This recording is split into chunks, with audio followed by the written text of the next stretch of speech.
한 아이가 TV 리모컨을 가지고 놀고 있어요. 그런데 아빠가 달라고 하니까 순순히 줍니다. 근데 주고 나서 어떤 일이 벌어졌는가? 우리가 잠시 영상을 보겠습니다.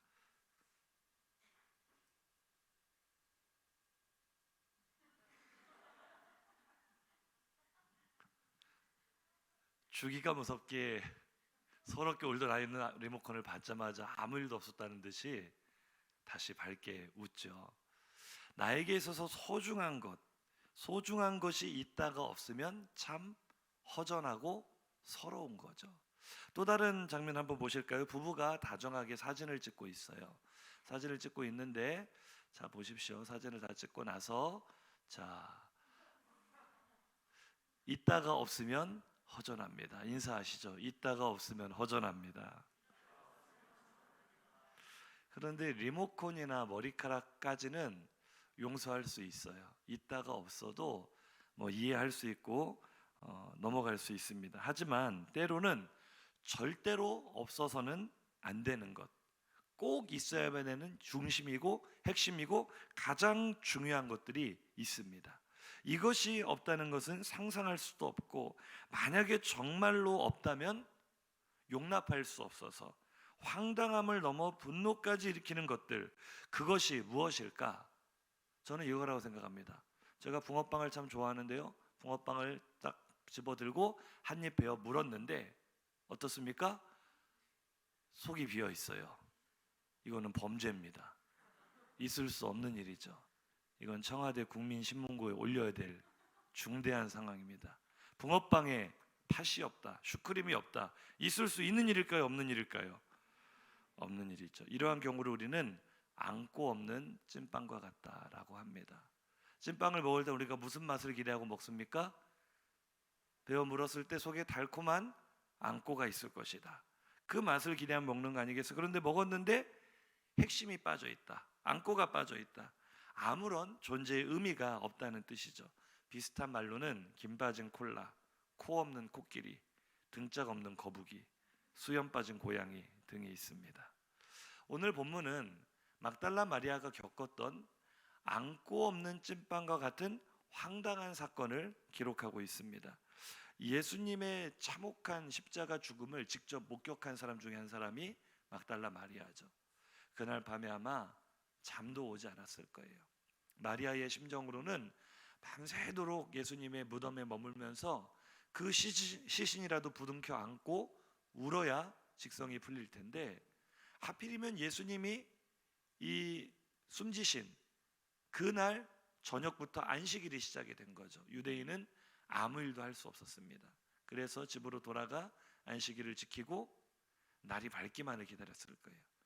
세상에서 가장 긴 안식일이 지나갑니다.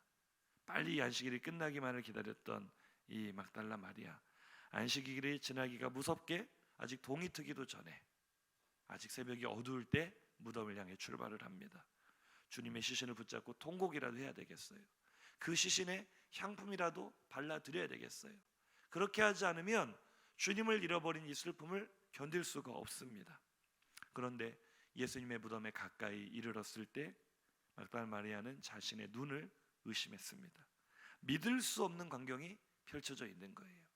예수님의 시신을 안치하고 큰 돌을 굴려서 그 무덤의 입구를 막아놨었는데, 그 어마어마한 돌문이 이미 굴려가서 옮겨져 있는 거예요. 그리고 그 무덤 속을 들여다보니 마치 붕어빵 속이 텅 비어있던 것처럼 무덤 안이 텅 비어 있었어요. 마리아는 아마 제가 붕어빵을 보고 느꼈을 것보다 더 큰 충격과 공포를 느꼈습니다. 배신감을 느꼈어요. 서러움과 분노를 느끼며 혼비백산하여 제자들에게 달려갑니다. 이 두려움과 놀람으로 달려가는 막달라 마리아의 모습을 한번 상상을 해보세요. 어떤 마음이었을까? 요한복음 20장 1절에서 2절 말씀입니다. 안식 후 첫날 일찍이 아직 어두울 때 막달라 마리아가 무덤에 와서 돌이 무덤에서 옮겨진 것을 보고 시몬 베드로와 예수께서 사랑하시던 그 다른 제자에게 달려가서 말하되, 사람들이 주님을 무덤에서 가져가다가 어디 두었는지 우리가 알지 못하겠다 하니. 숨을 헐떡거렸을 거예요. 왜냐하면 정신없이 달려갔거든요. 제자들을 보자마자 횡설수설하듯이 이야기합니다. 주님이 사라졌다고. 주님이 사라졌어요 라고 말하자 제자들이 알아듣지 못해 무슨 말이냐니까 누군가 시체를 훔쳐갔다는 겁니다. 누군가 무덤 문을 열어버리고 시체를 옮겨다가 어디로 옮겼는지, 누가 훔쳐갔는지 알지 못한다고 횡설수설하는 것처럼, 막 속사포처럼 그 자신의 놀란 가슴을 진정시키지 못하고 말하는 이 막달라 마리아의 말에 제자들도 깜짝 놀랐어요. 누군가 자신을 찾아올까봐, 자신들도 죽을까봐 무서워서 꼭꼭 숨어있던 제자들도 그 믿을 수 없는 소식을 듣고 뛰쳐나갑니다. 베드로와 요한이 뛰쳐나가서 예수님의 무덤으로 달려가는 거예요. 달려가서 요한이 젊었기 때문에 달리기는 더 빨랐지만 무덤 안에는 베드로가 먼저 들어갔어요. 가보니까 정말로 무덤이 텅 비어있는 겁니다. 예수님을 쌌던 세마포가 한쪽에 잘 개켜져서 놓여있고 수건도 따로 놓여져 있고 무덤이 텅 비어있는 것을 보고 베드로도 요한도 놀랍게 여겼습니다. 굉장히 마음이 찜찜했을 거예요. 누가 예수님의 시체를 옮겼을까? 누가 이런 짓을 했을까? 하지만 어찌할 방도가 없었죠. 제자들의 마음에는 여전히 두려움이 있었어요. 누군가 시체를 훔쳐갔다 그래도 항변할 힘도 용기도 없었어요. 그래서 성경은 그들이 그냥 집으로 돌아갔다라고 기록을 하고 있습니다. 베드로와 요한이 빈 무덤을 확인했지만 찝찝하고 또 두려운 마음을 가지고 그냥 돌아갔어요. 이제 가장 처량한 사람은 베드로와 요한이 돌아간 그 자리에 그대로 서서 하염없이 울고 있는, 홀로 무덤문 앞에 서서 하염없이 울고 있는 막달라 마리아, 얼마나 처량한지 모릅니다. 세상에서 가장 서러운 모습으로 울부짖고 있어요. 우리가 조금 전에 화면을 봤던 리모컨을 빼앗긴 아이처럼 세상스럽게 울고 있는 겁니다. 빈 붕어빵을 보고 분노하는 저처럼 분노하고 있는 겁니다. 오늘 요한복음 본문 20장 11절입니다. 시작. 마리아는 무덤 밖에 서서 울고 있더니 울면서 구부려 무덤 안을 들여다보니. 아멘. 이 본문에서 울고 있다, 울었다라는 단어를 헬라어로 클라이오라는 단어를 썼는데요, 이것은 조용히 눈물을 흘렸다, 흐느껴 울었다 이런 뜻이 아니고요, 더러움을 폭발시키며 감정을 폭발시키며 큰 소리로 울부짖었다라는 그런 단어예요. 막달라 마리아는요, 세상이 다 무너지는 듯한 슬픔을 느끼고 있습니다. 주님이 십자가에서 참혹하게 죽임을 당하시는 그 장면을 아직도 뇌리에 생생하게 기억하고 있어요. 아직도 그 놀란 가슴 떨리는 마음을 진정시키지 못하는데, 그 충격이 아직 제 가시기도 전에 장례조차 제대로 치르지 못한 예수님의 시신이 사라져 버렸습니다. 예수님의 시신에 향품을 바르려고 준비해서 왔는데 무덤 문이 열려있고 주님의 시신이 사라져 버리다니, 이보다 더 허탈하고 허망한 일이 어디 있겠어요. 서럽게 울다가 마리아가 혹시나 해서 무덤 안을 들여다보면 여전히 무덤이 비어있는 거예요. 비어있는 무덤을 볼 때 텅 빈 무덤이 그녀의 마음을 더 아프게 찢어 놓습니다. 마리아는 아마 그 텅 빈 무덤을 바라볼 때 그 텅 빈 무덤이 꼭 자기 마음같이 느껴졌을 것 같아요. 지금 마리아의 마음이 어떻겠어요? 자신의 인생을 걸고 자신의 온몸을 다 바쳐 사랑하고 존경하고 따라다니던 주님이 십자가에 달려 죽으셨어요.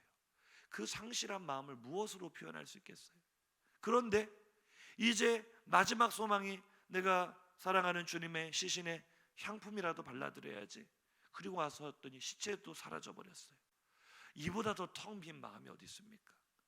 알맹이는 쏙 빠져나가 버리고 껍데기만 남아있는 것 같은 텅텅 비어있는 자신의 모습, 삶의 의미를 잊어버린, 마치 안고 없는 찐빵처럼 껍데기만 남은 자신의 모습 같아서 빈 무덤을 볼 때 더 서러움이 북받쳐 오르는 거예요.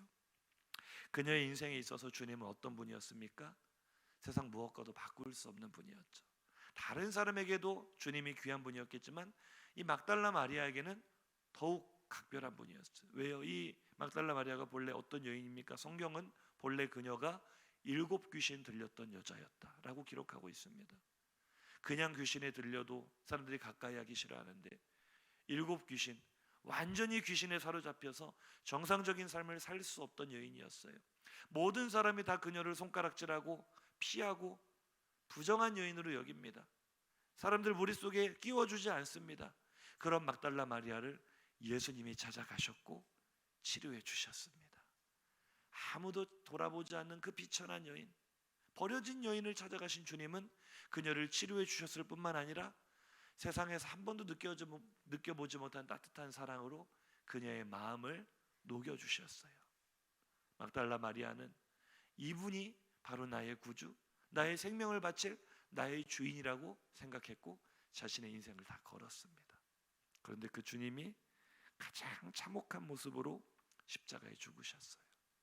그것만으로도 견딜 수 없는 고통인데 이제 그 시신마저 사라져버리니 마리아는 살아도 산 게 아니죠. 마리아의 모습을, 지금 울고 있는 마리아의 모습을 무엇으로 비유할 수 있을까요? 수분이 다 빠져나가서 말라 비틀어진 나무처럼, 영혼이 빠져나간 죽어있는 사람처럼, 오늘 설교의 제목처럼 안고 없는 찐빵처럼 마리아의 인생은 텅 비어버렸습니다. 이제 나는 무엇을 바라보고 무엇을 위해 살아야 될까? 바로 오늘 아침이죠. 안식 후 첫날 주일 아침, 그녀의 맞이하는 아침은 빈 무덤 앞에서 텅 비어버린 자신의 모습을 발견하고 절망을 경험하는 그런 아침이었습니다. 사랑하는 성도님들, 우리는 어떻습니까? 옆에 계신 분에게 인사 한번 나누겠습니다. 비어있지는 않습니까? 가끔 우리의 삶의 현장을 생각해 보면은요, 우리의 삶의 현장이 얼마나 처절한지, 얼마나 치열한지, 얼마나 잔인한지 때때로 우리 삶의 현장이 무덤가처럼 느껴질 때가 있어요. 너무나 고통스러운 거죠. 어쩌면 지금 이 시간 많은 사람들이 마리아처럼 망연자실하여 자신의 삶의 자리에 주저앉아 울고 있을지도 모릅니다. 우리 성도님들 중에 그런 분이 계실지도 몰라요. 나름대로 열심히 살아왔습니다. 목표를 가지고 꿈을 가지고 살아왔어요. 돈을 쫓아 살았고 사람을 쫓아 성공을 쫓아 정신없이 달려왔는데 어느 순간 돌아보니 뭔가 내 인생이 잘못된 것 같다는 생각이 드는 거죠. 어느 순간 내 인생이 왜 이렇게 공허하게만 느껴지는지, 정말로 내 인생이 안고 없는 찐빵처럼 껍데기만 남은 것 같다. 내 인생이 정말 너무나 허무하고 서러워서 그렇게 주저앉아 울고만 싶을 때가 있지는 않으십니까? 우리 인생의 가장 중요한 분, 우리 인생에 안고가 있다면, 우리 인생의 핵심이 있다면, 절대로 빠져서는 안 될 중심이 있다면 그분은 바로 예수 그리스도인 줄로 믿습니다. 정말 그렇게 믿으시면 아멘 하시기 바랍니다. 가장 중요한 분인 예수 그리스도, 그분은 생명이고요, 그분은 진리이고요, 우리의 모든 것이 되십니다. 우리의 존재 의미가 되십니다. 그런데 우리가 너무나 치열하고 바쁜 인생을 살다 보니 가장 중요한 주님을 잃어버리고 살았어요. 그분을 내 기억 속에서 잊고 다른 중요한 것들을 쫓아서 내 꿈을 이루기 위해 살다 보니 어느 순간 내 인생에 주님이 사라진 것처럼 느껴지는 거예요. 주님을 잃어버린 것 같은 내 인생, 정말 안고 없는 찐빵처럼 느껴지는데, 오늘 저는 성도들에게 묻고 싶습니다. 우리 옆에 계신 분에게 함께 물었으면 좋겠습니다. 안고 없는 찐빵은 어떤 맛입니까? 한 번 더 인사하시죠. 당신의 인생은 어떤 맛입니까? 오늘 말씀을 통해서 나누고 싶었던 이야기가 바로 이거예요. 한 자매가 술에 잔뜩 취해서 거의 정신이 인사불성이 되었습니다. 술에 잔뜩 취한 사람 여러 가지 술 주정이 있겠지만 이 자매는요, 아무나 붙잡고 시비를 걸기 시작하는 거예요. 술에 취했으니까. 모르는 사람 지나가는데 붙잡고 시비를 걸고, 괜히 길 가다가 전봇대하고도 싸우고, 자기 이야기처럼 느껴지시는 분들 없으시기를 주님의 이름으로 축복합니다. 아무나 붙잡고 싸우는 이 자매가 드디어 땅바닥에, 길바닥에 떨어져 있는 껌딱지와 시비를 붙기 시작합니다. 싸우는 거예요. 술에 취해서 정신이 없어요. 이 껌딱지와 대화를 나누기 시작하는 겁니다. 이 자매가 하는 이야기가 이거예요. 안녕, 너는 스트로베리 맛이니? 난 죽을 맛이다. 한 번 더 묻습니다. 안고 없는 찐빵은 무슨 맛입니까? 한 번 더 질문해 보세요. 우리의 인생은 무슨 맛입니까? 말씀을 준비하다 그런 생각이 들더라고요. 안고 없는 찐빵 같은 인생의 맛, 주님을 잃어버리고 울고 있는 마리아의 눈물의 맛, 동일하게 죽을 맛 아닐까요? 살 소망이 끊어져 버렸어요. 무엇을 위해 살아야 되는지 모르겠어요. 왜 살아야 되는지도 모르겠어요. 우리 인생이 정말 그렇게 허무하게 느껴질 때가 있지 않습니까? 인생의 쓰디쓴 죽을 맛을 느끼며 울고 있는 나의 마음과 주님을 잃어버리고 울고 있는 마리아의 마음이 다르지 않습니다. 아마 마리아가 울면서 부른 찬양이 있다면 바로 이 찬양의 고백일 거예요. 저를 따라 한번 고백해 보실까요? 주님 없는 내 삶은 오아시스 없는 사막과 같습니다.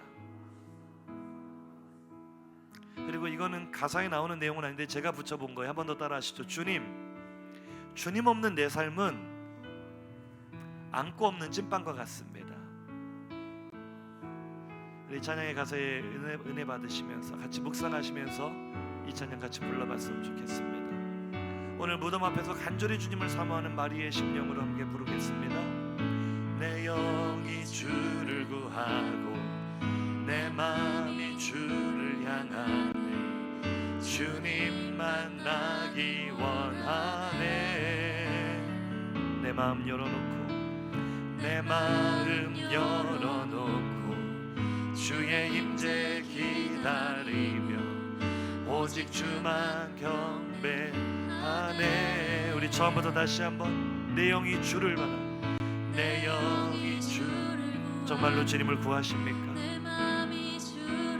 주님을 향하고 계십니까? 우리 막달라 마리아처럼 마음을 열고 내 마음요 주님의 임재만을 간절히 기다립니다. 오직 주님만 만나기 원합니다. 우리의 진실한 고백이 되었으면 좋겠습니다. 주 없는 나의 삶은 메마른 사막과 같네. 주 품에 날 안아주소서. 주님의 그 사랑 없이, 주의 그 사랑 없이 내 영혼 살 수 없네. 갈급한 내 맘 드립니다. 채우소서 주님, 채우소서, 채우소서. 주의 사랑에 목마르니 채우소서, 채우소서. 마리아처럼 기도합시다. 주의 임재를 기다립니다. 우리 처음부터 다시 한번 가사를 깊이 묵상하며 찬양해 볼까요? 내 영이 주를 구하고 내 마음이 주를 향하네. 주님 만나기 원하네. 정말이십니까? 내 마음 열어놓고 주의 임재 기다리며 오직 주만 경배하네. 주 없는 나의 삶은 사막과 같습니다.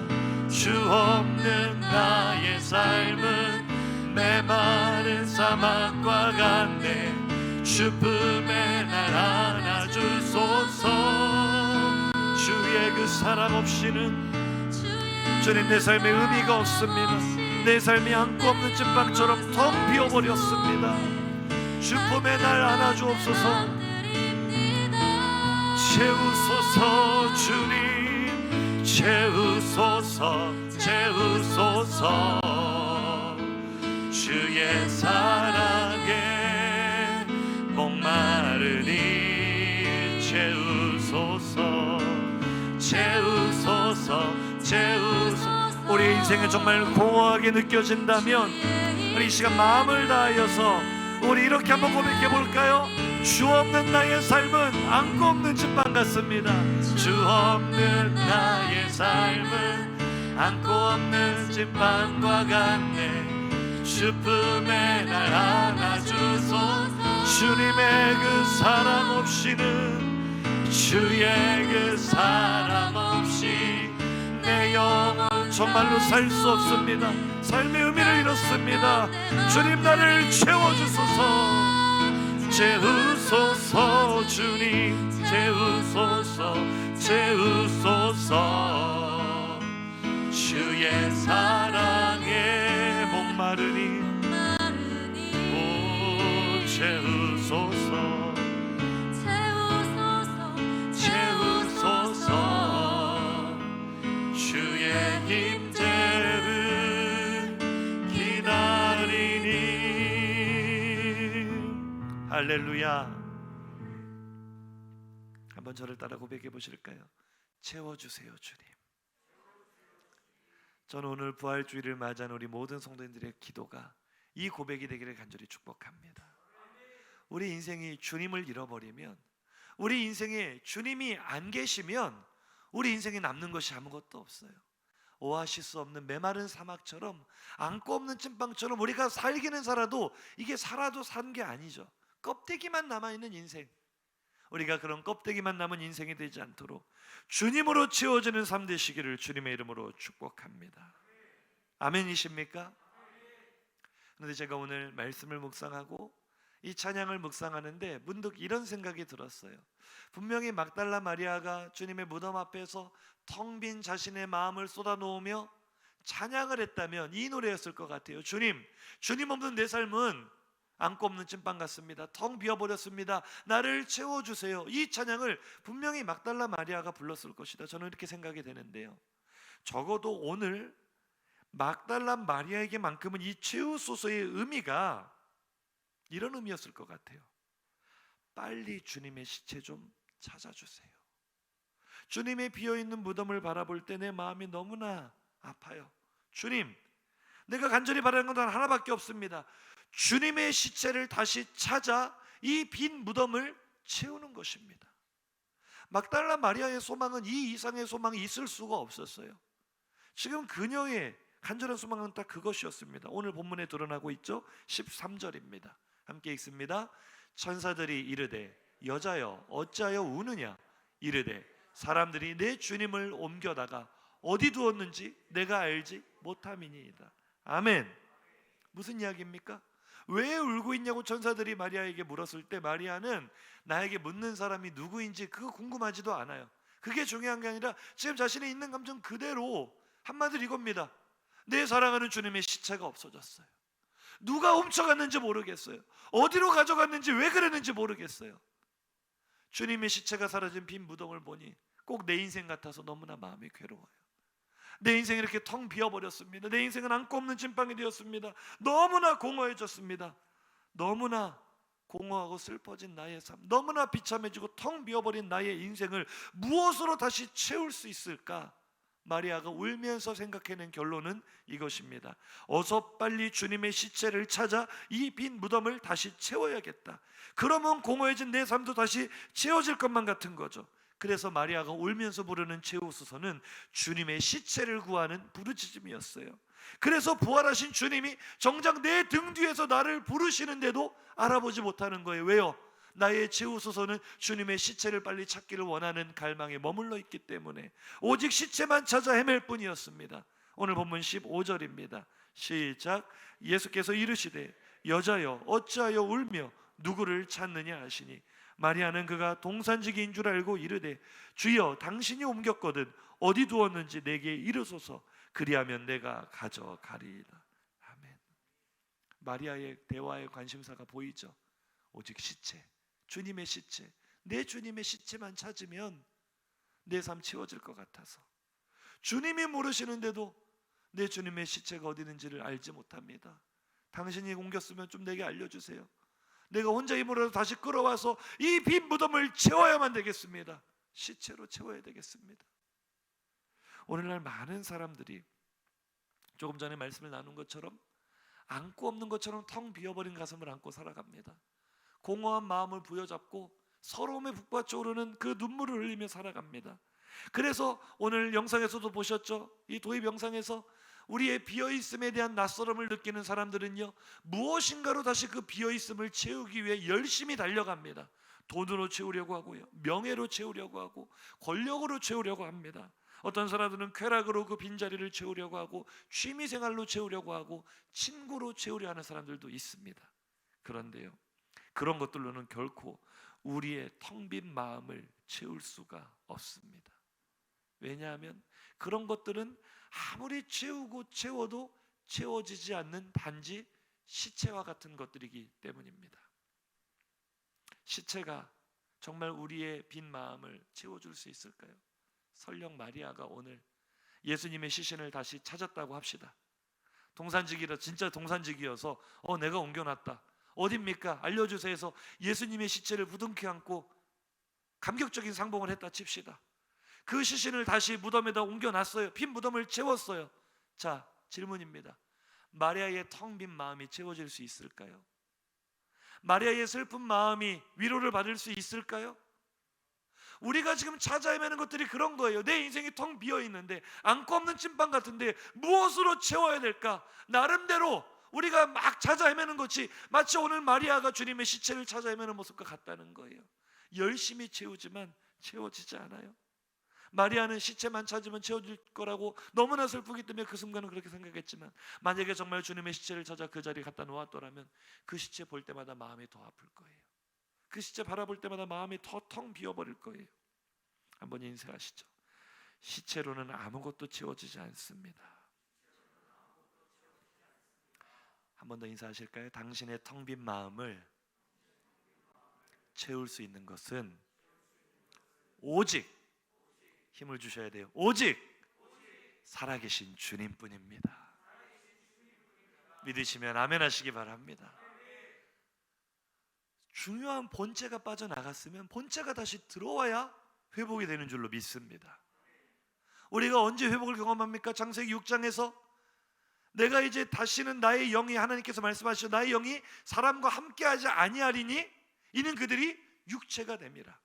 하나님의 아들들이 사람의 딸들의 아름다움을 보고 하나님의 자녀로서의 정체성을 잃어버리고 세상 사람과 똑같이 되었을 때 하나님의 성령은 철수를 결정하십니다.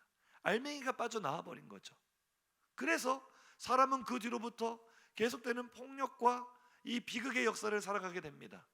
아무리 채워도 채워지지 않는 욕망을 붙들고 비참한 인생을 살아가는 게 인류 역사 아닐까요? 근데 언제 회복이 일어납니까? 우리 인생 가운데 성령이 오셨네. 떠나가셨던 하나님의 영이 우리 안에 다시 들어왔을 때 흙덩어리로 전락해버렸던 우리가 다시 살아있는 영적인 존재로, 하나님을 찬양하고 하나님을 예배하는 영적인 존재로 회복된 줄로 믿으시기 바랍니다. 주님을 잃어버려서 내 마음에 공허함이 생겼다면, 주님을 잃어버려서 마리아의 마음에 슬픔이 생겼다면 시체로는 채울 수 없어요. 그 주님이 살아오셔야만 우리의 공허함이, 빈자리가 채워지는 줄로 믿으시기 바랍니다. 이것이 성경이 우리에게 말하고 있는 강력한 메시지죠. 오늘 전사들은 마리아에게 이렇게 말합니다. 누가복음 24장 5절 하반절 이하입니다. 시작. 어찌하여 살아있는 자를 죽은 자 가운데서 찾느냐? 여기 계시지 않고 살아나셨느니라. 아멘. 빈 무덤이 마리아가 생각한 것처럼 절망의 상징이 아니라 주님의 무덤이 비어있다는 것은 소망의 상징이었다는 사실을 믿으시기 바랍니다. 살아나셨기 때문에 무덤이 비어있었던 겁니다. 진실로 예수님은 사망 권세를 이기시고 다시 사신 줄로 믿으시기 바랍니다. 예수님 부활하셨습니다. 사망을 이기시고 사셨습니다. 믿으십니까? 그럼 한번 우리가 중요한 질문을 해보죠. 한번 인사해 보시겠습니다. 왜 부활하셨을까요? 정말 중요한 질문이에요. 한 번 더 옆에 계신 분에게 인사 나눠보세요. 예수님은 왜 부활하셨을까요? 세상 사람들이 오해하는 것 중에 하나는 그래야 예수님이 좀 폼이 살지 않겠냐, 그래야 하나님의 아들이 될 만큼 이런 신비적인 것들을 요구하기 때문에 예수님을 믿게 하려면 죽었다가 살아나는 정도 기적은 일어나야 믿지 않겠느냐, 그렇게 착각과 오해를 해요. 예수님이 하나님의 아들이시기 때문에 하나님의 아들에 걸맞는 그런 권능과 영광을 보여주시려고 살아났다고 생각을 해요. 기적을 일으키셨다고 생각을 해요. 물론 어느 정도 일리가 있는 말이긴 하지만 그것이 부활의 진짜 목적은 아닙니다. 예수님께서 자신의 권세와 영광을 나타내시기 위해서 부활하신 게 아니에요. 그럴 거였다면 죽지도 않으셨겠죠. 위험 있는 모습으로 왕좌에 앉으셨겠죠. 초자연적인 기적으로 자신이 하나님의 아들 되심을 나타내시며 사람들이 자신을 믿게 하기 위해서 내가 죽은 줄 알았지, 자 봐라 살아있다, 짠, 이렇게 살아나신 것도 아니에요. 한번 인사하시죠. 부활은 기적이 아닙니다. 부활은 복음입니다. 부활은 진리입니다. 부활은 생명입니다. 아멘이십니까? 기적을 일으키시려고 부활하신 게 아니고요. 왜 주님께서 부활하셨냐 누군가 묻는다면 우리의 대답은 단 하나입니다. 한번 대답해 보실까요? 바로 울고 있는 나를 위해서입니다. 믿으시면 아멘 하시기 바랍니다. 주님께서 사망 권세를 이기시고 다시 살아나신 이유, 사망의 권세 아래 눌려서 지금 이 시간에도 여전히 울고 있는 당신의 자녀들을 구원하시기 위해서, 그들의 눈에 눈물을 닦아주시고 그들에게 다시는 죽지 않을 영원한 생명을 주시기 위해서 우리 주님 부활하신 줄로 믿으시기 바랍니다. 우리가 십자가와 부활을 생각할 때 정말 밀려오는 가장 큰 감동과 감격은요, 예수님 자신을 위해 죽으신 게 아니에요. 우리를 위해 죽으신 줄로 믿습니다. 더 정확하게는 따라 하실까요? 가슴에 손을 얹고 나를 위해 예수님 죽으셨습니다. 더 크게 고백하실까요? 나를 위해 예수님 죽으셨습니다. 근데 죽으심도 나를 위해였는데 부활하심도 예수님을 위해서가 아니에요. 다시 한번 고백합니다. 나를 위해 부활하셨습니다. 정말 믿음으로 고백합니다. 나를 위해 부활하셨습니다. 믿으시면 아멘 하시기 바랍니다. 이게 부활의 진짜 목적이에요. 그래서 주님은요, 부활하신 후에 다른 어떤 일보다도 먼저 하신 일이 울고 있는 막달라 마리아를 찾아가신 것이었어요. 마가복음 16장 9절입니다. 시작. 예수께서 안식 후 첫날 이른 아침에 살아나신 후 전에 7 귀신을 쫓아내어 주신 막달라 마리아에게 먼저 보이시니. 아멘. 이게 얼마나 감동되는 장면인지 몰라요. 주님이 부활하셨습니다. 자, 만나야 될 사람이 많을까요? 적을까요? 많죠. 엄청 많죠. 우리가 주님이라면 1번 타자 베드로부터 시작해서 이 조져야 될 인간들이 한둘이 아니지 않습니까? 네가 감히 나를 3번씩이나 부인을 하고 저주를 해? 얼마나 지금 만나서 해결해야 될 일들이 많으시겠어요. 근데 주님께서 부활하신 후 첫 번째 오늘 본문에서도 해석상의 문제가 있기 때문에 제가 일부러 넣지는 않았지만 내가 아직 아버지께로 올라가지 않았느니라. 이것을 어떻게 해석하나에 따라 이야기가 많이 달라질 수 있겠지만 그냥 문자 그대로 만약에 주님이 부활하신 후 첫 번째 하셔야 될 일이 아버지께로 올라가셨다가 오셔야 될 일이었더라면 그 일보다도 먼저 하신 일이 울고 있는 마리아를 찾아가신 거예요. 아멘이십니까? 주님은 다른 누구도 아닌 절망의 자리에서 울고 있는 막달라 마리아 찾아오셨어요. 거기에 부활의 참된 의미가 있는 줄로 믿습니다. 요한복음 16장 22절입니다. 지금은 너희가 근심하나 내가 다시 너희를 보리니 너희 마음이 기쁠 것이요 너희 기쁨을 빼앗을 자가 없으리라. 아멘. 이것이 바로 부활의 목적인 줄로 믿습니다. 주님이 왜 사망 권세를 깨뜨리시고 일어나셨습니까? 살아나셨습니까? 왜 부활하셨습니까? 여전히 슬퍼하고 울고 있고 기쁨을 잃어버린 우리에게 우리가 잃어버린 기쁨을 다시 찾아주시기 위해서. 너희가 지금은 근심하나 너희가 내가 부활한 뒤에 나를 다시 만나게 되면 너희 마음이 기쁠 것이다. 너희 기쁨을 2번 다시 빼앗기지 않을 것이다.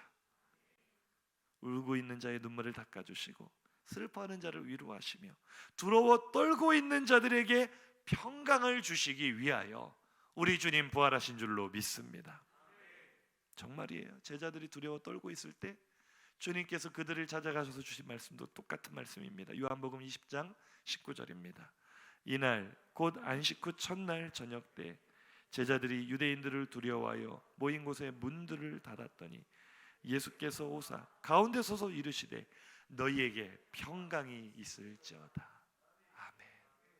주님이 왜 부활하셨다고요?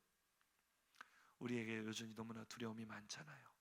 죽음도 두렵지만 죽음과 같은 공포들이 우리의 삶에 얼마나 많이 닥쳐옵니까? 파도처럼 우리에게 밀려올 때가 많죠. 그 두려움에 빠져 마음의 평안을 잃어버리고 기쁨을 잃어버리고 하나님 나라의 행복을 잃어버린 우리들에게 부활하신 주님은 찾아오셔서 너희에게 평강이 있을지어다. 아멘. 예수님의 부활을 어떻게 바라보고 계십니까?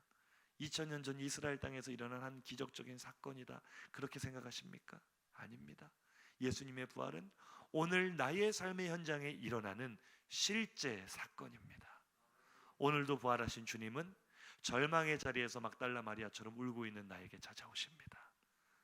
안고 없는 찐빵처럼 껍데기만 남은 것 같은 나의 인생의 공허함 때문에 사무치도록 울며 슬퍼하고 있는 나에게 찾아오셔서 너에게 평강이 있을지어다, 너에게 기쁨이 있을지어다, 우리에게 완전한 새로운 새 생명의 삶과 미래의 소망을 주시기 위해 우리 주님 살아나신 줄로 믿습니다. 이미 약속하셨었죠. 요한복음 14장 18절에 이런 약속을 주셨습니다. 내가 너희를 고아와 같이 버려두지 아니하고 너희에게로 오리라. 아멘. 이 약속 지키시려고 우리 주님 부활하셨습니다. 여전히 우리가 절망의 자리에 머물러 있기 때문에, 여전히 울고 있기 때문에 그런 나를 위로하시고 기쁨을 회복시켜 주시고 영원한 행복을 주시려고 우리 주님 부활하시고 나를 찾아오셨습니다. 따라 하실까요? 처음처럼 영원히 나와 함께 하시려고. 예수님께서 이 땅에 처음 오실 때 오신 목적이 무엇이라고 말합니까? 마태복음 1장 23절입니다. 보라, 처녀가 잉태하여 아들을 낳을 것이요 그의 이름은 임마누엘이라 하리라 하셨으니 이를 번역한즉 하나님이 우리와 함께 계시다 함이라. 아멘. 이 사실을 믿으십니까? 임마누엘. 주님은 임마누엘 하시려고 이 땅에 오셨고, 나와 임마누엘 하시려고 십자가에 죽으셨고, 나와 임마누엘 하시려고 부활하셨습니다. 예수 그리스도의 성육신, 이 땅에 탄생하심이 우리와 함께 하시는 임마누엘의 시작이었고, 예수 그리스도의 십자가의 죽으심과 부활하심이 영원히 나와 함께 하시려는 임마누엘의 절정이었습니다. 그리고 승천하신 후에 성령으로 강림하신 것이 임마누엘의 결론인 줄로 믿습니다. 하나님의 간절한 소원 한 가지, 내가 너와 영원히 함께하리라. 너를 절망의 땅에 버려두지 않고, 너를 죽음의 땅에 버려두지 않고, 너를 눈물 골짜기 무덤가에 버려두지 않고 내가 너에게로 다시 오리라. 임마누엘 하리라. 영원토록 함께하리라. 그 약속 지키시려고 오늘 부활하신 주님 내 삶에 찾아오신 줄로 믿으시면 아멘 하시기 바랍니다. 사랑하는 성도님들, 여전히 나는 안고 없는 찐빵 같은 인생 살고 있지는 않습니까? 인생의 죽을 맛을 느끼며 살아가고 있지는 않습니까? 텅 빈 내 삶은 무엇으로 채워야 될까요? 조금 전에 말씀 나누었지만 세상의 물질이나 취미나 쾌락으로 채워지지 않아요.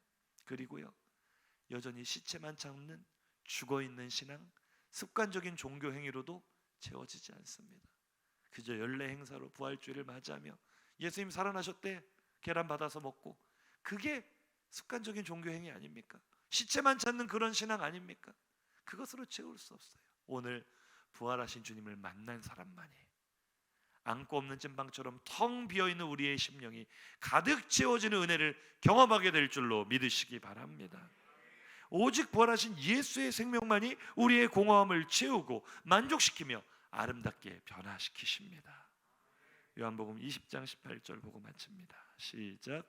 막달라 마리아가 가서 제자들에게 내가 주를 보았다 하고 또 주께서 자기에게 이렇게 말씀하셨다 이르니라. 아멘. 오늘 본문이 다 지나기 전에 텅 비어 있었던 마리아의 인생이 180도 달라졌습니다. 너무나 공허하게 비어서 울고 있었던 마리아가 주님 주신 은혜와 사랑으로 가득 차서 뛰어다니면서 사람들에게 내가 부활하신 주님을 만났다 증거하고, 주님께서 내게 이런 말씀을 주셨다 전달하는 부활의 증인, 십자가의 전달자 된 줄로 믿으시기 바랍니다. 한번 인사하시죠. 주님으로 채워진 사람은 부활의 증인이 됩니다. 많이 들었던 이야기일 거예요. 그런데 부활의 증인이 된다는 것은 어떤 의미일까요? 우리가 늘 상투적으로 사람들 찾아가서 예수 믿으세요, 예수님 부활하셨습니다, 이거 중요한 고백입니다, 이런 말도 해야 됩니다. 하지만 그것이 부활의 증인이 아니에요. 오늘 막달라 마리아가 전한 내가 부활하신 주님을 만났다 할 때 그 부활하신 주님은 어떤 분입니까? 울고 있는 마리아에게 가장 따뜻하게 찾아오셔서 세상에서 가장 부드러운 음성으로 마리아야 불러주신 그 주님이 부활의 주님입니다. 우리가 부활의 증인이 된다는 것은 단순히 머릿속에 있는 지식으로 예수님 부활하셨습니다, 2000년 전에 살아나셨습니다 라고 외치는 것이 아니라 내가 만난 부활의 주님은 나의 눈물을 닦아주신 분입니다. 내가 만난 부활의 주님은 나의 슬픔을 가져가시고 나의 눈물을 기쁨으로 바꿔주신 분입니다. 부활의 증인은 그런 거예요. 머릿속에 있는 지식으로 전하는 것이 아니라 내가 경험한 주님을 소개하는 것이 부활의 증인인 줄로 믿으시기 바랍니다. 이것이 더 이상 안고 없는 찐빵으로 사는 인생이 아니라 주님으로 가득 채워진 인생을 사는 사람인 줄로 믿으시기 바랍니다. 오늘 부활하신 주님의 생명, 주님의 능력이 우리 성도님의 삶에 차고 넘치시기를 주님의 이름으로 축복합니다. 차고 넘친다는 것은 이런 거예요. 나도 막달라 마리아처럼 부활의 주님, 위로의 주님, 평강의 주님 경험하기를 원합니다. 그리고 나도 경험한 그 주님을 전하게 하여 주옵소서. 오늘 이 자리에 나오실 때 여전히 눈물로 나오신 분들 계시지 않습니까? 여전히 삶의 자리가 눈물 골짜기인 분들 계시지 않습니까? 너무나 많은 두려움이 있는 분들 계시지 않습니까? 부활의 주님이 내 안에 들어오시면 두려움이 사라집니다. 억눌렸던 것들이 풀려집니다. 우리에게 새로운 소망의 길이 보입니다. 주님의 생명력이 나에게 활기를 주십니다. 울고 있던 마리아가 기쁨으로 뛰며 주님을 전하는 모습을 보십시오. 우리도 그렇게 될 것입니다. 쭉 젖어있던 어깨가 힘을 얻고 펴집니다. 무기력했던 나의 삶에 새 힘이 솟아납니다. 이제 무엇을 위해 살아야 될지, 어떻게 살아야 될지 깨닫게 됩니다. 오늘 그런 놀라운 부활의 주님의 능력이 우리 삶에 가득하시기를 주님의 이름으로 축복합니다. 우리도 따뜻한 주님 만나서 내가 경험한 주님 전할 수 있기를, 부활의 증인 되시기를 주님의 이름으로 축복합니다. 우리 이 시간 들은 말씀 생각하시면서 결단의 찬양으로 나아가겠습니다. 우리 함께 인사하시죠. 하나님의 독생자 예수께서 죽으셨으나 다시 사셨습니다. 더 크게 고백하시죠. 예수님 다시 사셨습니다. 이렇게 인사하실까요? 부활하신 주님을 만나면 슬픈 마음이 위로를 받습니다. 두려움이 사라집니다. 우리 힘있게 고백하며 찬양하겠습니다.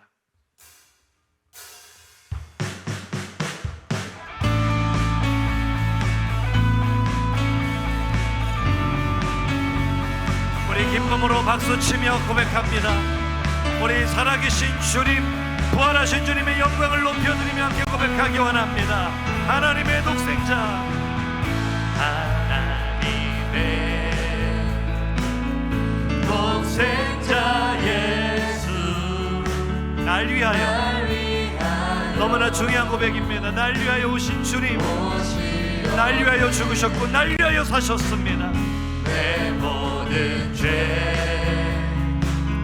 사하시려고 십자가 지셨으나 다시 믿으십니까? 믿음으로 살아계신 주,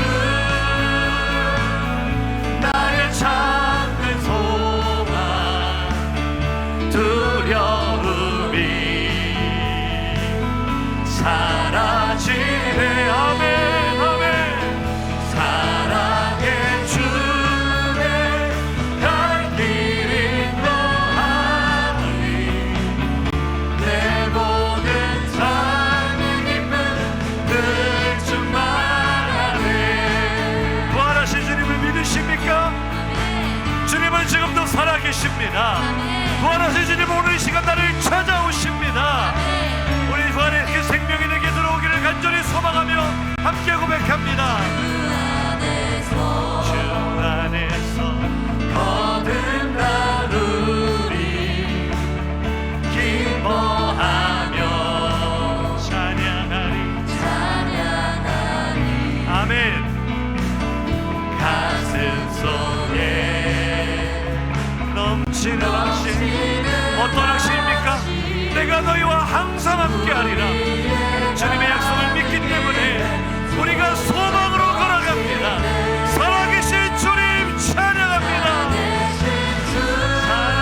것입니다. 아멘. 사랑의 주내 갈 길이 너하니 내 모든 삶의 기쁨 늘 충만하니.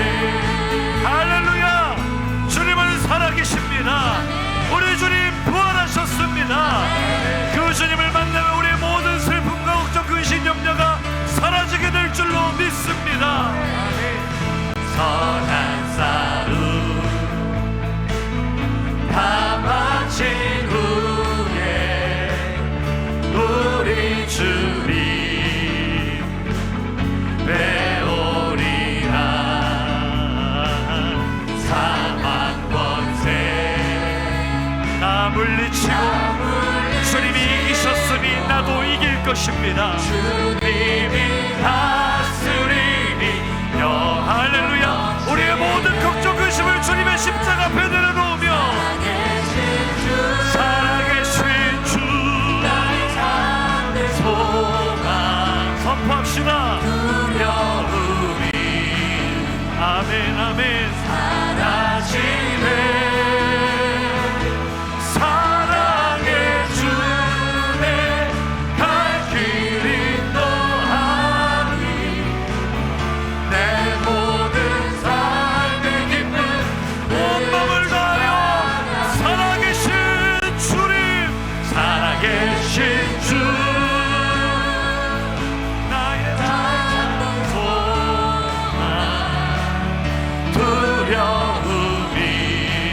사라집니다. 믿으십니까?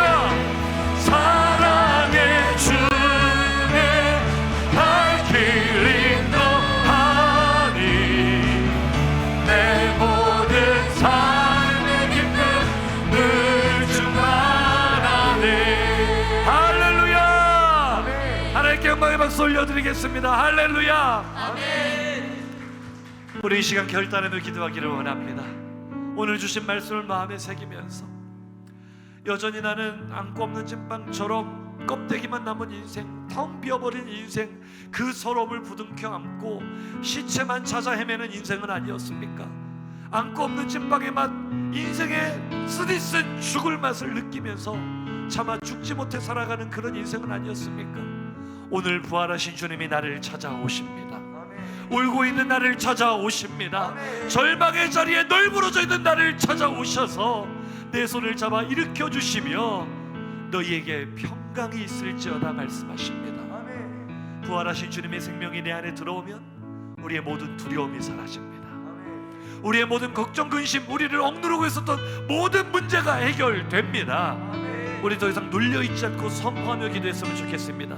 이 시간 저를 따라 다 고개를 드시고 입술을 벌려 통성으로 기도하실 때 이렇게 기도하겠습니다. 오늘 부활하신 주님의 생명이 내 안에 들어오기를 원합니다. 부활하신 주님의 능력이, 그 권능이 내 안에 가득히 채워지기를 원합니다.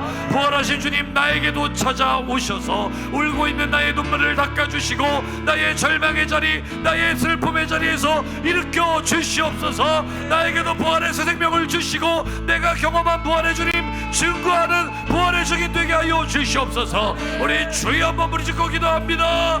주여.